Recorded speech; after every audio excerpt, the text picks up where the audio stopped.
Happy Wednesday, everybody. Thank you so much, as always, for downloading or streaming the Be Our Guest podcast. So glad you're here because Scott joins me today and we tackle your great listener questions.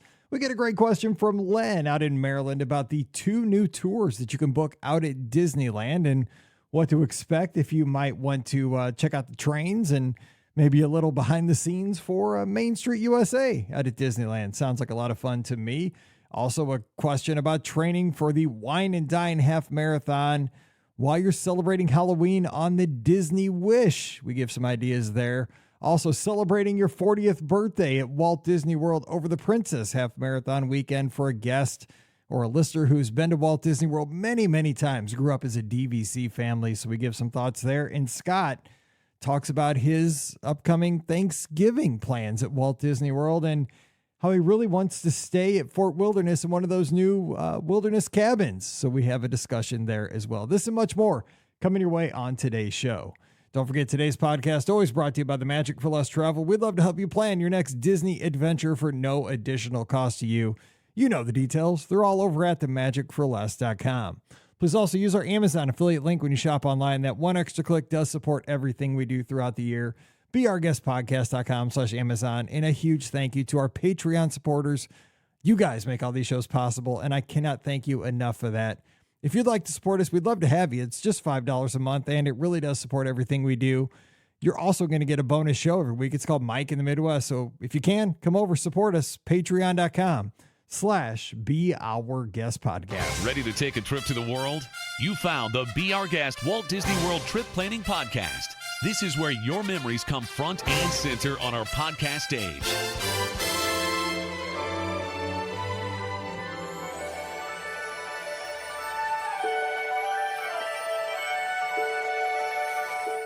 Welcome to episode 2475 of the Be Our Guest Walt Disney World Trip Planning Podcast. I'm your host, Mike Rallman from beourguestpodcast.com and one of the senior agents over at the Magic for Less Travel. Happy Wednesday to you. Thank you for joining us here on the show today. It's a midweek break, and we've got something just a little bit different for you today because the ladies are MIA. They are out of town, so it is a Mike and Scott takeover for your listener questions. We are going to have a good time today. Who knows where this show will go? We'll talk a little Walt Disney World, little Disneyland, and some cruise line coming your way today. We're going to have some fun. So thanks to everybody who's joining us on Facebook, YouTube, Twitter, and Instagram. And maybe somebody's on Twitch. That's Scott's hangout where he watches all the poker players, I think. I don't know what that's all about. I think there's where they stream video games, all this. I mean, we're there. We'll be wherever you want to watch. We're going to be there. But we're going to have a good time over the next 40 minutes or so. So joining me today from up in East Lansing, Michigan, your friend of mine, hashtag Scotty G. What's up, Scott? Happy Wednesday, Mike. Yeah, so no ladies today. So that we could get in trouble today, right? Like they kind of keep us in check a lot. So we'll need those people in the chat to like keep us on direction today. But it is no surprise to anyone. We record maybe like a day or two early. So the day of the recording, got to give a shout out to this wonderful earth that we lived on. Happy Earth Day. And it's Animal Kingdom's anniversary, one of the best theme parks in the world. So happy 26th anniversary, I think, for Animal Kingdom. I think last year was the 25th. So very cool. Always fun. Like I like to be there a lot on Earth Day. It just didn't happen this year, but always a good time at Animal Kingdom, especially on Earth Day. And your daughter was quite the celebrity one year on the Disney Parks blog for Earth Day, correct? She was. It was the 15th anniversary. It was kind of like when the Parks blog were like starting their thing, you know, like it was kind of new for them. And yeah, they saw her in this cute Pocahontas dress. We're just kind of walking by the Tree of Life, and they're like, "Hey, can we get a photo of her for our Parks blog?" Like I had to like sign something. That's what I mean. Like I feel like it was very new. Like I don't know if they really go in that detail anymore, but it was super cool. It was just a fun celebration, and I was there for the 20th. I missed last year's 25th celebration, but good news is I had someone on the ground be able to get me some of that awesome merchandise that I like. And then funny enough, when we were there for the podcast cruise, they still had all that merchandise there. But that's how it goes. But it's all good though, right? I mean, they're not going to just ship the merchandise, right? Like, you know, Disney, they do 2-year-long celebrations for things. You can probably still find 25th anniversary stuff there today. I'm sure you can. Probably, I mean, they probably still have 50th hoodies somewhere. Probably like those Those like the gold ones? Mizzou colored one. I Yeah. still have one up in the closet. I Yeah. still wear it occasionally. Okay, so let's hop in, answer some questions. We have some good ones. And you know what Earth Day means? Every year. That means it's time to start talking about Mickey's Not So Scary Halloween Party. That's kind of the trigger, right? I mean, it's Yeah. Earth Day, and that means it's time to get ready to talk about miniature Three Musketeers bars, the little ghosts and goblins, and Boo to You. That's exactly what it means. Halloween's only 6 months and a week away, so we might as well start talking about it. Yeah. Well, makes don't we sense. have? I mean, over the past few years, didn't they do that halfway to Halloween kind of celebration? Disney does. That's what they've done the last 2 years. You're absolutely right. And that's kind of how they announced what those dates are. So it's got to be coming, right, Mike? Did that come during? Was that like introduced during COVID? Like as kind of a way to keep people engaged? Is that something that happened during the? I so. can't remember. It Was that might like have a been, like, parks the year close after, thing? Maybe. Yeah. That was cool idea. Anyway, Disney in Zone over on Instagram, which we appreciate folks tuning in as we record live, and we're a little bit early today. Which hey, early bird gets the worm, and Taco Bell going early tonight. So happy Monday. She says, I know it's April, but Mickey's Not So Scary. When are we going to get more info? So the reason I put this on tape for you today is that when we do this, we make things happen. So you're welcome. The tickets are probably on sale by now. No, they're probably not on sale by now, but I bet you an announcement is imminent at this point. I would say that we're going to get a date for on sale tickets here in the next week. And of course, we know that usually what happens is resort guests will get a little bit of a jump on the general public, but the dates don't tend to sell out except for the first date, and that won't sell out immediately, and Halloween itself. And you still have a little bit of a buffer even on those two dates for a little while. You don't have to freak out about this. That's kind of my advice. It's probably not going to sell out immediately. You're going to have some time, but if you're going on the first date, because the social media influencers are going to try to snarf those all up. And then, of course, Halloween, people like to be there for the day. But other than that, you got a little bit of time. So, Scott, what do you got going on? And that doesn't mean those other ones are ever going to sell out because they eventually. will, for sure. But yeah, like right off the gate, you're absolutely right. And yeah, I mean, looking into that crystal ball like we do here in the BR Guys podcast studios, like I feel like it is going to be within this week. It's just the halfway to Halloween thing we were just talking about seems to be a new trend for Walt Disney World. So yeah, I look forward to some dates. The pricing, Mike, we talk about not so scary. I think the pricing will be scary. Like have we gotten to the 200 price point for one of these tickets yet? If not, like we're really close, I think. I want to say we were right there for Halloween last year, because that's always going to be your most expensive ticket. Exactly. The Halloween, the party itself. Let me ask you, I mean, this is kind of the question we get every year. Do you prefer, if you're down there for both celebrations, you prefer Halloween party to Christmas party, or which party do you think is better for bang for the buck, same cost? It's so hard because I love both. Both have a great parade. Both have a great fireworks show. Both have great entertainment value. But I will tell you, just in recent years, I've been into the Christmas party more for some reason. And I think because I just care more about Christmas. Christmas is my jam. You know, you're wrapping up the year. You got family together. You got all the songs, and all that.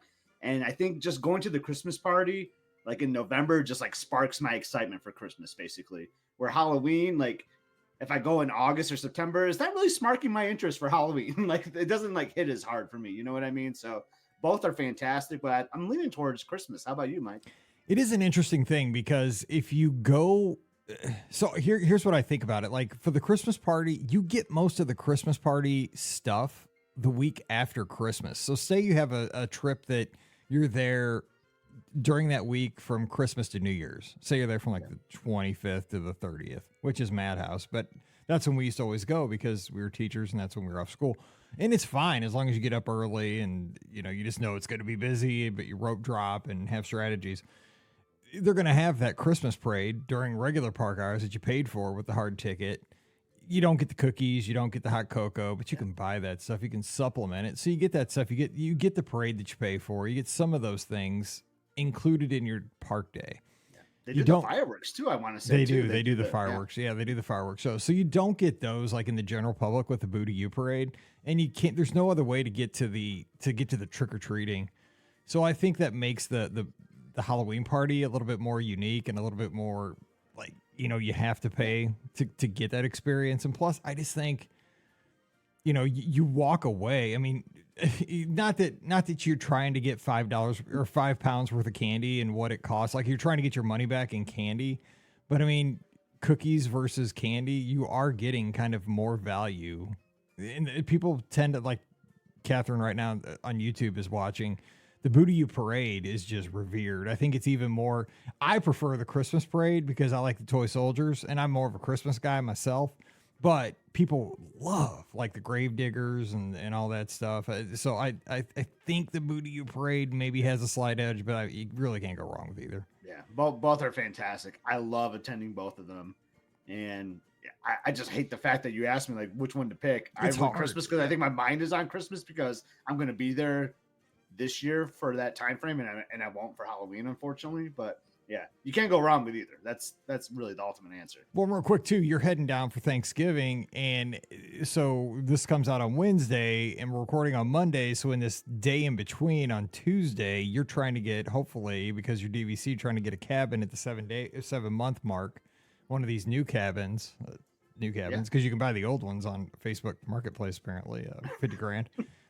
Not that I have a trailer big enough to go down and swing one up. But if you go down, I mean, that we were talking in the pre-show, like that's a pretty cool idea. I mean, Thanksgiving is a great time to just kind of do more resort time and hang out. And I mean, a cabin offers that. And you said you kind of have Old Key West as a backup, another great place to kind of just hang out and, not really focus on the theme parks quite as much over Thanksgiving and have some time in a villa or experience like that. Yeah, I think so too. And like, I know there's a lot of, not controversy, but a lot of conversation, right, about those new cabins and how they're remodeled. And I'm in between on it. Like, I like how it's fresh and new. Like, it's got this new look design, but I kind of wish it had the old feel a little bit too, because it doesn't really spell out a cabin. I'm with you. When you kind of look at it. Like, that's not my visual of a cabin, but I think they're going to be super nice is the thing. I think they're going to be really great. Research, right, Mike? We got to research it. We got to see what these new cabins are about. Plus, it's the one resort we haven't stayed at. We haven't really stayed at Fort Wilderness proper before. So mark off that bucket list of staying at all the Walt Disney World resorts. So I think it's a win-win-win for us to stay there if we can get in, for sure. I hope you do, because I'd like to hear it, because again, I'm not poo-pooing them. I do like aesthetically the older look, but again, everybody knows me over the 16 years of the show. I'm like a retro guy, and I like the 70s look. I'm not a big fan of change generally, and these are definitely a different look. I mean, they kind of look like something you'd find almost like in a I don't know, like a updated mobile, a mobile home park around here, right, like an upscale mobile home park or something. But I know they're going to be like super nice on the inside, and you're going to go inside and you're going to be wow. Like if I went on a tour, I'd be like, whoa, this is probably nicer than my house on the inside. So you would like it. Now I guarantee. So I really want you to, the amenities will probably knock your socks off. Right. So I want you to have that experience.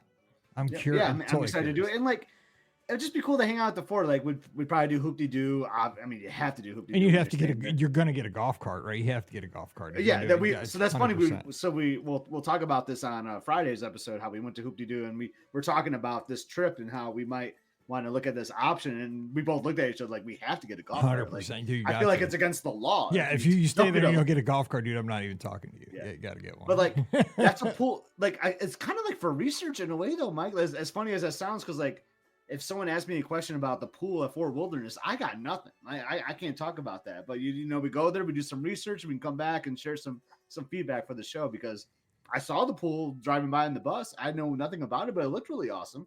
Have you really explored that area outside of looking at the lights, on the trailers and stuff like that? Because I haven't personally. I mean, I'll be honest, I've never stayed there because my wife will not stay there. And the reason is, and I've wanted to stay at the cabins, but she says she will not stay at a place that doesn't have a food court. And because she's not, she's that awesome Trails End I know, but she says she's kind of a resort snob, and she says she works too hard all year to not get what she wants when she goes on her her vacation for the year. So I'm like, that's cool, that's whatever. Fair. I mean, but. And because she doesn't, we used to go camping every once in a while around here. We do what we call float trips, where they drop us off in an old school bus. We'd float 10 miles down the river to our campsite and camp for the night. Because when we were way, way younger and slept on the ground, we don't do that anymore either. But Yeah, I mean, I've spent. We used to stay at Wilderness Lodge. That was our that was our compromise, and that worked out for her. So every morning I get up super early and run that path over to Fort Wilderness, and I get my miles in running all the loops over in Fort Wilderness, and I loved it over there. It's so cool. Like, it's just awesome, and I would love to stay there because it's like Old Key West. It's like its own little community. It's like it's self-contained. It's got everything you need right there. It's like almost like people live there, only kind of very rustic. It feels like that for sure. Yeah, it's like its own from what little I've thing. seen too. Yeah, it's And isolated. like that, I'm not an outdoorsy camping kind of person, but I'm just intrigued by it. It's just the beauty of Walt Disney World that like they cater to these people that loved like camping, you know. And like I have coworkers that camp in Michigan all the time because there's so many great campsites, and I tell them like you should venture out and go to Walt Disney World. It'd be a really cool thing to say. I think I would personally think if I was a camper that like, hey, I camped at Walt Disney World. Like I just think it's neat, and so many people do it too. It's so cool. Yeah, I'd like to get your thought on that because you're not like the big, camper guy, and it'd be cool to get your perspective on it. Okay, so we got Simon with a question. By the way, Simon was our guest on Monday's show, and we've gotten so much positive feedback from Simon was awesome. But let me just tell you, Sully, his son, is getting all the love. I'm just saying, Sully is like a rock star of rock stars. So shout out Sully over in the UK. He conquered Cosmic Rewind after doing Mickey's List. I think they found the shoe. I'm pretty sure they found them. I don't even know if they found the magic band, but they got a card, and it was an awesome show. So thanks to Simon. He stayed up super late to record that show. Thanks for all the kind words about the podcast. But Simon says, so we're planning. Simon says, that's so good. I was going to try to drop that in there, but you did it unnaturally. It was awesome. Actually, naturally. I just caught myself. Take 2 steps back. See, I used to teach elementary school, man. That was so good. Anyway, that was funny. That was funny. Oh, good one again. Here we go. We're planning our trip for 2025. So we loved Pop last time, as you know, but for our next trip, we might stay at Art of Animation, bump it up a little bit, or Caribbean Beach, or should we stick with Pop? This is kind of that question, right? They had a great, now, again, they stayed, I don't think you got a chance to catch the show yet because we just came out and we're recording, but they stayed over 2 weeks at Pop.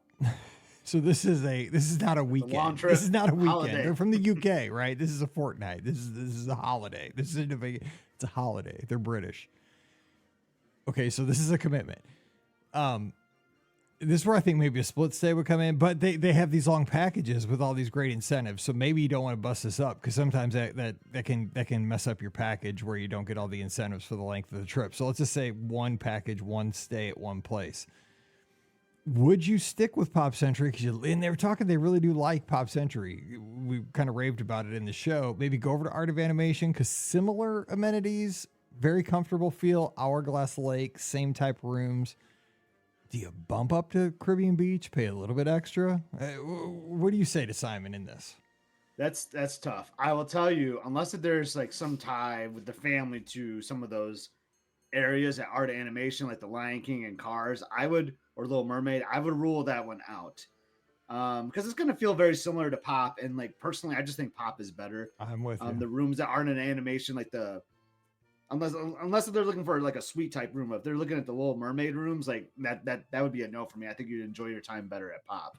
But I said bump it up a little, try Caribbean Beach. That's where my family's first visit was.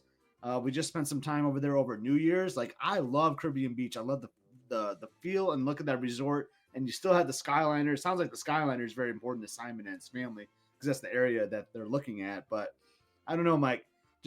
I think get a different feel. Try Caribbean Beach. You can still Skyliner over the Pop if you want to go to the food court and see some of the sights over there. But I'm 100% in on Caribbean Beach here. I'm 100% with you. Go Caribbean Beach. Get a new experience. You're on the Skyliner. You can go back to Pop Century, tour it, have dinner there a couple nights, walk around. I mean, get, like, oh, yeah, we missed, going to everything Pop. Go there, make some more memories there. But it's fun to have new experiences. And there's new updated rooms at Caribbean Beach.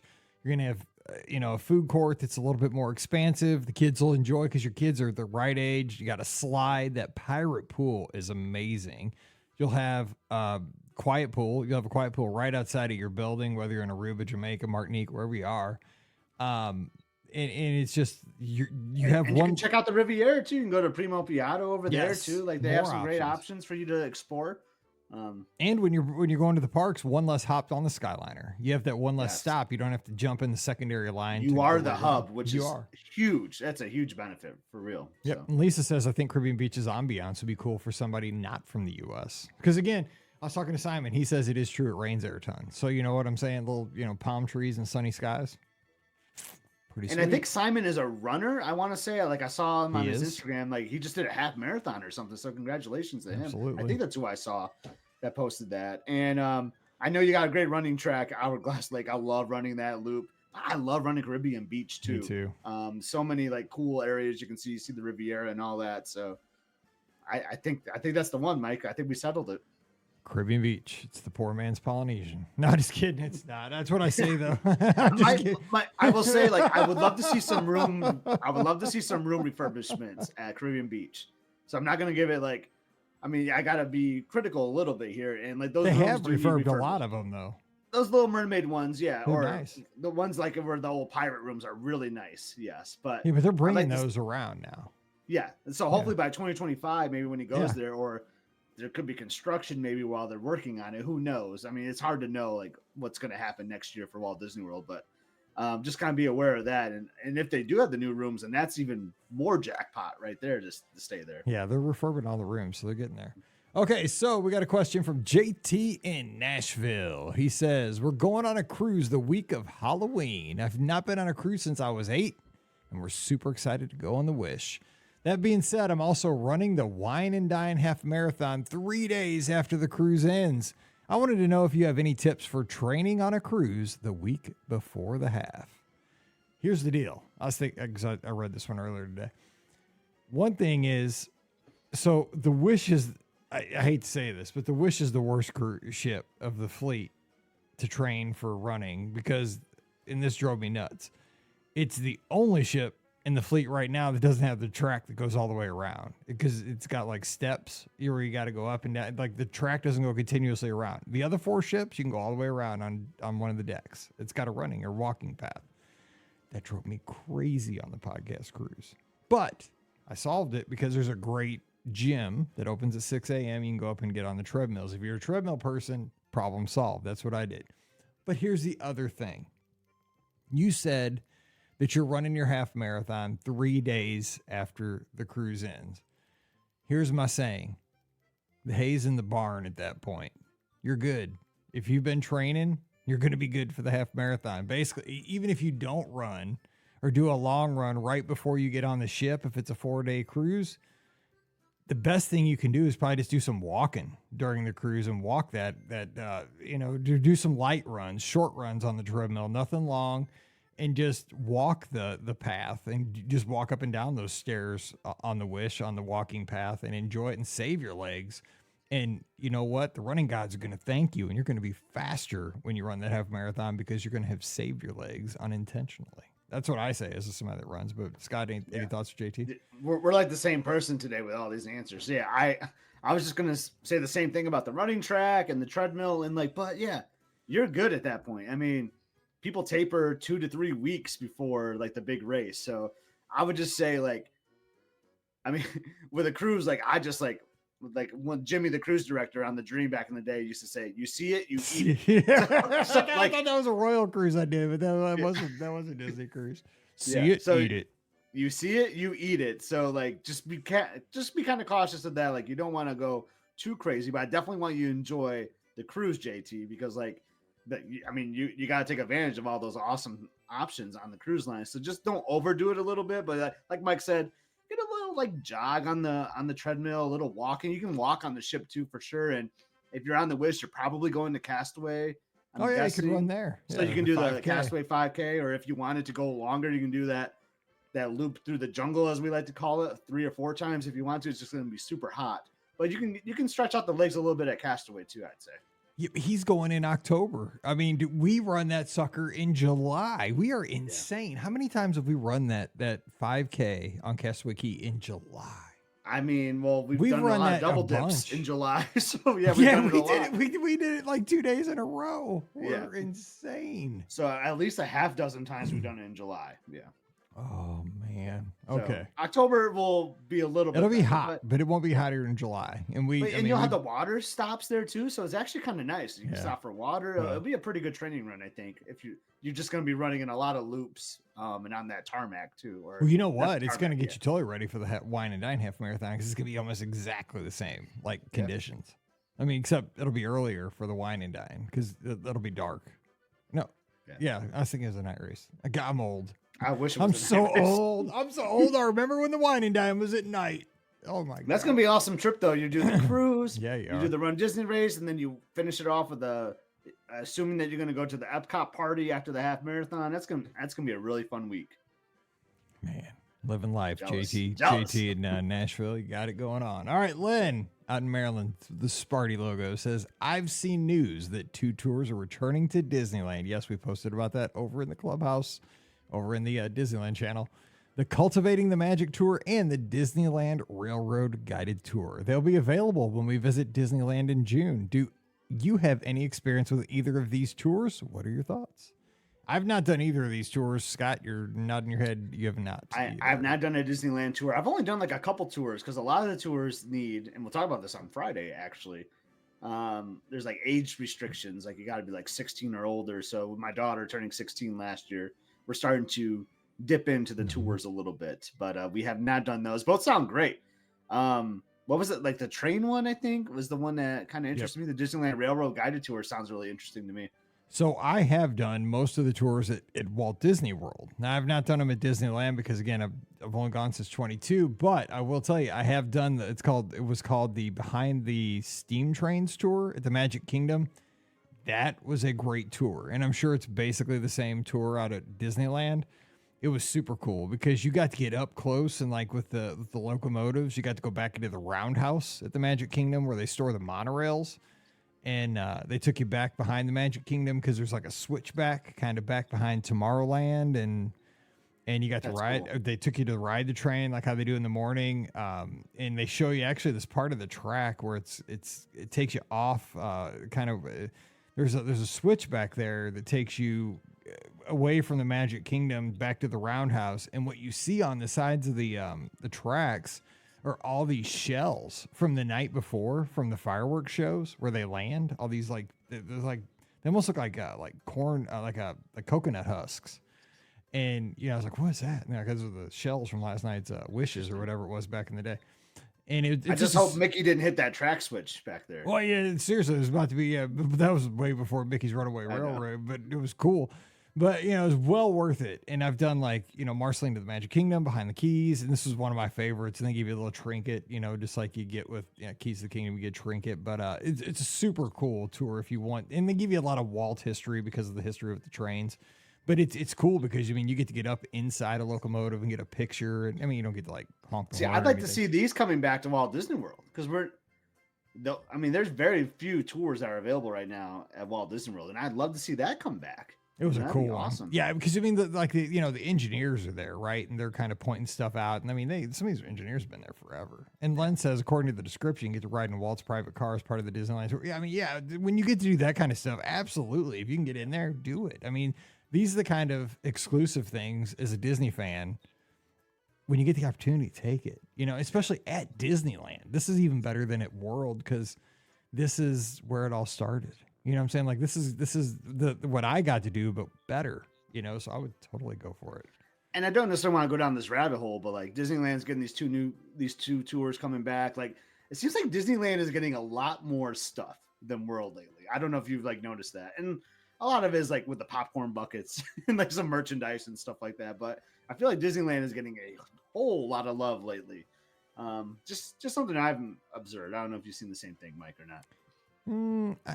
Maybe. Disneyland is, again, it's 2 parks. It's more dense. So maybe we're just seeing it more spread out over things at World. Because you got Keys to the Kingdom going on. You got the tours at Animal Kingdom that have, been going on for a while. I'm just not talking about tours either. I'm just talking about merch. In general, a lot of new stuff lately. It seems like it's for Disneyland, but yeah, I don't. Yeah, we'll see. That's good. Give us some feedback. I mean, maybe I haven't noticed it. But I will be watching now. That's a good point. All right, we have a question. I'll point it out to you on Discord when I see it. Let me know. Yeah, definitely. Yeah. All right, we got a question. 40th birthday at Princess. Hey, BOGP crew. I'll be celebrating my 40th birthday next year at Disney's Princess Weekend during the doing the Fairy Tale Challenge and staying a few days after that since I haven't done Disney World for a non-running weekend for a while. I'm turning 40 in January, and after the last couple of years where I haven't really done anything besides work, I want to truly celebrate. I'm looking for things I haven't done yet, and here's the challenge. I'm going to Walt Disney World since 1995 when I was 10. I was even there for a trip with the birthday cake castle. My parents are former DVC members, and we would go frequently to Walt Disney World when I was in high school and college. I did Keys to the Kingdom when I was 15, and I've been looking at other behind-the-scenes stuff, like the Elephant Tour and the Rhinos Tour at the Animal Kingdom. Are there other things I should look at? Thanks, Leslie. So what do you think for Leslie? She's going for a 40th birthday party, but she wants kind of... We're talking about those tours. I think one tour I think is great is the behind-the-scenes tour. If you love Living with the Land or like old retro like Epcot, I think it's really affordable too. I don't want to be wrong here, but I think it's like $40 or something, maybe. Like, man, it used to be like $10. I can't believe it's even $40. So that's what I'm saying. It might not even be that much. But I think it's a great tour. So I think if you're talking for touring stuff, like that's a great one because it's classic Epcot. And if you've been going since 1995, you've definitely seen Living with the Land. So I think that would be a great tour to do for your birthday. And Mike's some obvious ones is you got to have a big birthday meal celebration somewhere like super nice. Maybe with some fireworks. I'm thinking like a Narcoossee's or a California Grill. Just a great way to celebrate the Fairy Tale Challenge and turning 40 years old, having this great big celebration. I just love doing something huge. Maybe even like a dessert party at Magic Kingdom too could be a nice alternative as well. Yeah, I was thinking dessert party if you're like, because I don't know if she's solo or going with friends. If she's solo, a dessert party is a great solo celebration because you can do that easily. If you are having friends, family joining you, a fireworks cruise, book that early, as soon as you can. Fireworks cruises are fun because you've seen these fireworks shows many, many times. You're a huge Disney fan. You've grown up at this place, DVC family, so forth. But it's a different perspective. You're seeing it out on the water. You have this VIP feel to it. People are like, who's that on that pontoon boat? And that's a cool experience. So that's something you pair with a meal. Like if you're doing it for the Magic Kingdom fireworks show, Narcoossee's, or if you're an Ohana fan, go to the Polynesian. It doesn't have to be like super fancy. Just pick your favorite meal, Kona, or maybe Steakhouse 71, or whatever, your California Grill. Or, if you're going to do it for over at Epcot, pair it with whatever. You got a bajillion choices over there, Boardwalk, Yacht Club, Beach Club, anything in Epcot. Yeah. And I'd say do something cool for the race too, like a cool outfit that like showcases like your birthday. Cause like, I know like Carissa, Pelkey, Riley, all of them will like just like eat that up if they see you like with this cool like birthday celebration outfit. You'll get a lot of attention from the race announcers, from spectators, from people running the race too. So I think that'd be kind of cool too. Like I'm celebrating my 40th birthday kind of shirt or something to that effect while you're doing the race too. How about Pelkey having his own running team all of a sudden? Dude, I got to get in on that. Like, and shout out to John Pelkey. I don't know if he listens to the BR Guys podcast. That'd be awesome if he did. That would be awesome. But shout out to him on his 10K. That's right. Dude, I saw the finish line, man. He was scooting. He was moving along. It was still dark too, so you know he got done early. It was still dark out. Yeah, well, that's a good point. Yeah, that's a good point. When it's dark at the end of a 10K, you were motivating and moving. I've only done that once or twice. And it's usually wine and dine because it's like it gets darker. I mean, it doesn't get as light as early. Yeah, that is he. I mean, think about it. I mean, we love to see that, right? I mean, how many times has he pushed us through his motivational talks, before races, and he gets us in, down the chute many times. He's over at the finish line. And now to see him, he always joked about he was never going to do it. And it was a 5K, now it's 10K. All right, 26-2. Let's go. As crazy as it sounds, if I would have known that, I would have actually flown down and like cheered for that. But that would have been like kind of cool. I was excited. As you said, he's done so much for us. 100%. Yeah, I got to rock one of those hats. I need to get one of the hats and be a part of his crew because I'm proud of him. The same, just like you said. It's super inspirational. That's what I love about the whole like this whole community that we have with not just the runners, but kind of all the people who listen to podcasts and this whole like kind of online community, this like little subculture of Disney fans that we were in. Yeah, it's fun. Super cool. All right. Chris Young is in Spring Grove, Pennsylvania, and he says, listener question / character meet. Hey, Mike and Beard GP crew, love the show with all the tips, insight, and off the rails conversation.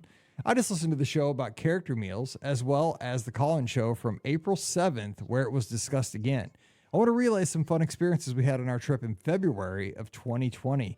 My son, who was 6, while we were there, was super excited to meet Tigger. We met him 3 times during this trip, and while we were checking in at Art of Animation on our arrival day, who strolls into the lobby? Tigger. He was so excited, and that's still a great memory of our trip. Also at Hollywood Studios, we had just finished meeting Edna Mode back in the courtyard area, and Mr. and Mrs. Incredible were just walking around meeting guests with a bit of crowd around them. Our son and 8-year-old daughter were a combination of shy and polite and were not even getting close. Mrs. Incredible noticed this and walked over to them and took their hands and just walked up and down Municiberg Plaza for several minutes. It was awesome. We love the Incredibles.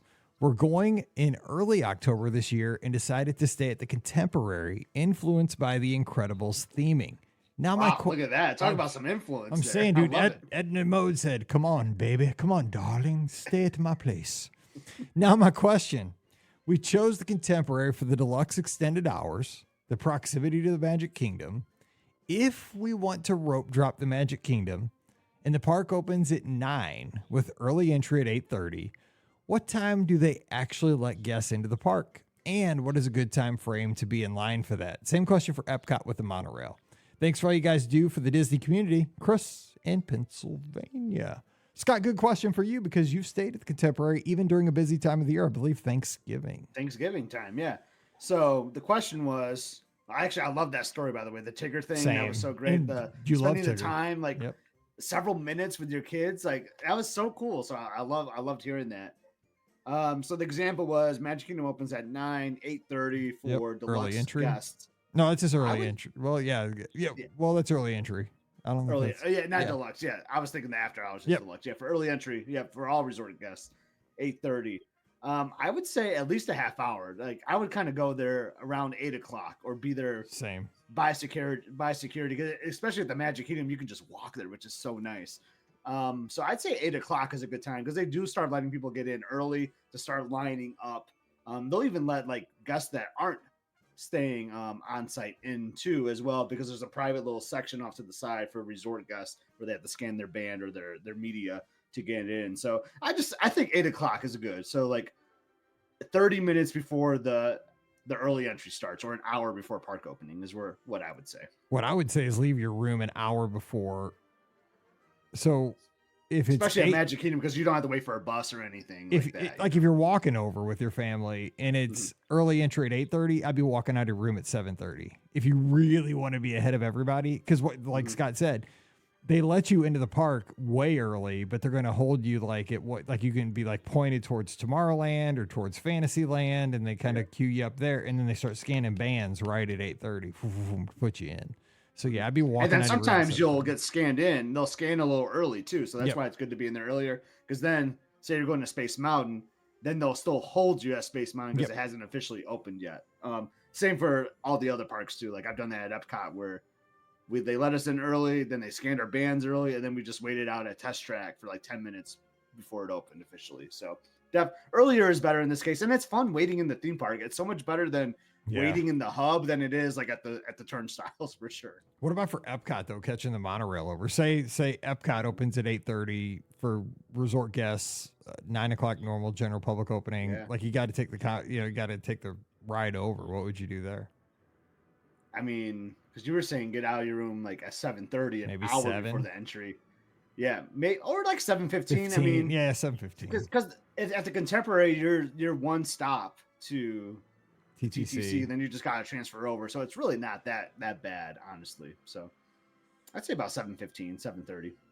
All right. Well, that let's see here. Lisa's got a little feedback because she just got back last week. They let us into Seven Dwarfs at 8 but didn't let us ride until 8:30. Okay, so they might let you in even a little earlier than that 8 o'clock we were talking about. Yeah, Good feedback because she just got back last week. She's down in Mobile. but it's so nice when you're at the Contemporary. Whew. Oh, no kidding. Because you don't. It takes transfer. Because that's the biggest wild card, right? Say you're Pop Century.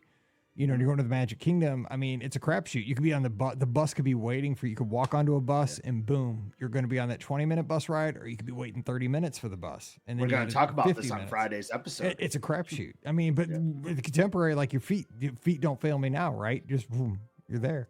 Yep. No question. All right. Awesome. That's going to do it for listener questions. You have questions, drop them to me in the inbox, mike@beourguestpodcast.com. We'll get to those next week. We love your listener questions, or just join us on Mondays around 5:30 Eastern, all the places, and just drop them in the chat and we'll get right to them. Don't forget, we have our clubhouse. We talk 24/7, 365 Disney all the time in between shows. Scott's always there. I'm there. Ricky drops in. Pam comes in occasionally as well. But you can talk with all of our listeners. It's so much fun. So just come on over to beourguestpodcast.com/Discord and get in on the conversation. We have a great time over there. All of our shows brought to you by the Magic for Less Travel. We'd love to help you plan your next Disney vacation for no additional cost to you, with lots of little booking bonuses as well. Onboard credits for Disney cruises. Just check out all the details right now over at themagicforless.com. Please also use our Amazon affiliate link when you shop online. That supports the show every day, all year. Just it's beourguestpodcast.com/Amazon. And thank you so much for your support on Patreon. Our patrons are awesome. You're all-stars. Thank you so much for that support. You can support us just $5 a month. That really does help us out. And when you do that, you get our bonus show every week. It's called Mike in the Midwest. So coming over this week, we'd love to have you. Patreon.com/beourguestpodcast. Give this guy a follow on the social media at Epscott, EPSCOT. I'm at Be Our Guest Mike. That's Twitter, Instagram, Threads. We'd love to talk to you on the social media, and we'll be together again this Sunday night, and you'll be with us, giving us your calls. We hope, man. We had so many calls last week. We had so many people tuned in live. We just want to blow it away again this Sunday night. It's going to be so much more fun.